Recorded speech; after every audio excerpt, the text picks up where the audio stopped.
Paris, 1808. The city was alive. Under the rule of Napoleon Bonaparte, France stood at the height of its power. Streets buzzed with ambition, art, and tension. The scars of revolution were still fresh, but Paris had become something else entirely refined, dramatic, obsessed with image, status, and above all, honor. And in this world, honor was not defended with words. It was defended with duels. So common were these deadly encounters that it was once joked the morning conversation in France was, "Do you know who fought yesterday?"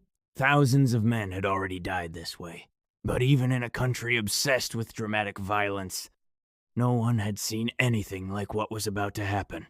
At the center of it all was a woman, Mademoiselle Tirevit, a celebrated dancer at the Paris Opera, graceful, captivating, and dangerously charming. The kind of woman who didn't just attract attention, she controlled it. Men didn't just admire her, they obsessed over her. And among those men were two individuals of status, Monsieur de Grandpré and Monsieur Lepic. Grandpré had what many would consider the advantage. Tirevit was already kept by him, a polite way of saying their relationship was arranged.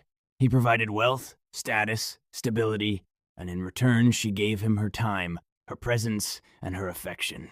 At least, that's what he believed. Because behind the scenes, she had taken a second lover, Lepic. Now here's where the story takes a turn. You might expect jealousy to turn toward her. Scandal, rejection, public disgrace. But not in this case. No, these two men didn't turn against Tirevit. They turned against each other, because neither of them wanted to lose her. So they did what French gentlemen did best. They agreed to a duel. But a normal duel? That wasn't enough. Not for men like this. Not for a woman like her. No, they wanted something poetic. Something unforgettable.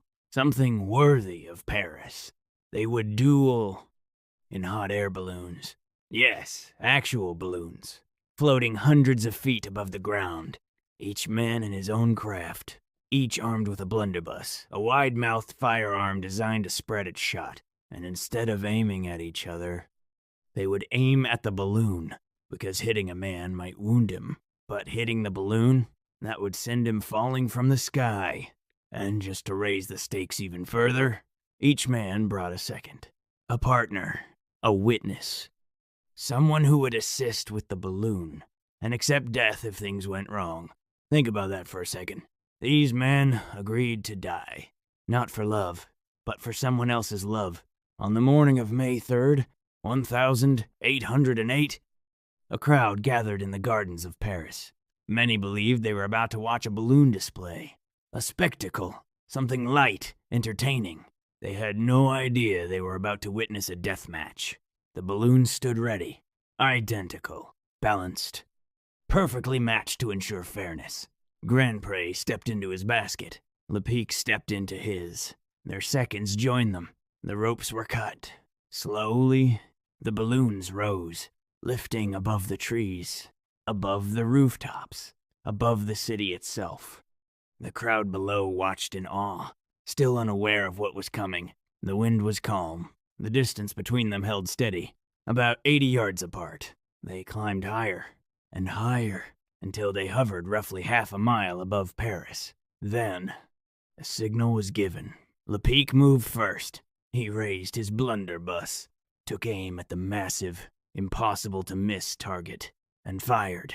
He missed. And in that single moment, the entire duel was decided. Because now, it was Grandpré's turn. No rush, no panic, just precision. He lifted his weapon, aimed at the balloon, and pulled the trigger. The blast echoed through the sky, and this time, it connected. Lepic's balloon tore open. Gas rushed out instantly.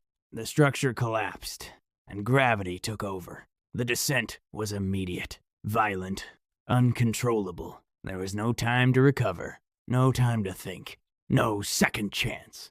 The balloon plummeted toward the city below, faster and faster, until it struck a rooftop.